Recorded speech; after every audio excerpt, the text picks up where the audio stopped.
ನಮಸ್ಕಾರ ರೈತ ಬಾಂಧವರೇ, ನಿಮಗೆಲ್ಲರಿಗೂ ನಮ್ಮ ಫೇಸ್ಬುಕ್ ಪೇಜ್ಗೆ ಸ್ವಾಗತ. ಏನಪ್ಪಾ ವಿಶೇಷ ಅಂತಂದ್ರೆ, ನಾವು ಒಂದು 2 ವೀಲರ್ ಬೈಕ್ ನ 3 ವೀಲರ್ ಆಗಿ ಕನ್ವರ್ಟ್ ಮಾಡಿದೀವಿ. ನೋಡ್ತಾ ಇರ್ಬೋದು.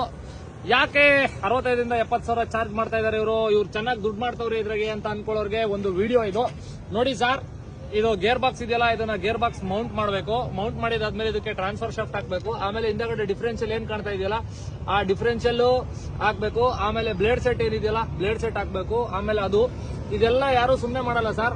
ಹುಡುಗರು ನಿಕ್ಕೊಂಡು, ಲೇಬರ್ಸ್ ನಿಕ್ಕೊಂಡು ಕೆಲಸ ಮಾಡಬೇಕು. ಆಮೇಲೆ ಬ್ರೇಕ್ ಸೆಟ್ ಕಾಣ್ತಾ ಇದೆ ನಿಮ್ಗೆ, ಆ ಬ್ರೇಕ್ ಸೆಟ್ಸ್ ಎಲ್ಲ ಹಾಕಿ ಮೇಲ್ಗಡೆ ಇಷ್ಟೆಲ್ಲ ಕಟ್ ಮಾಡಿ ಚಾರ್ಸಿ ಹಾಕಿ ಇಷ್ಟು ಮಾಡೋದಕ್ಕೆ ಈ ಟೈರ್ ಸೆಟ್ಟು, ರಿಮ್ ಸೆಟ್ಟು, ಆಮೇಲೆ ಹಿಂದಗಡೆ ಎಲ್ಲ ಲೈಟ್ ಗೀಟ್ ಎಲ್ಲ ಬರೋ ತರ ಎಲ್ಲ ಮಾಡ್ತೀವಿ. ಇಷ್ಟು ಮಾಡೋದಕ್ಕೆ ನಮಗೆ ಆಕ್ಚುಲಿ 65 ಸಾವಿರ ಖರ್ಚು ಬರುತ್ತೆ. ನಾವೊಂದು 5 ಸಾವಿರ ಲಾಭ ಇಟ್ಕೊಂಡು 70 ಸಾವಿರ ಹೇಳ್ತಾ ಇದೀವಿ ಕಸ್ಟಮರ್ಗೆ. ಅದ್ರಾಗೂ ಬಂದು ನನಗ್ ಬಿಡಪ್ಪ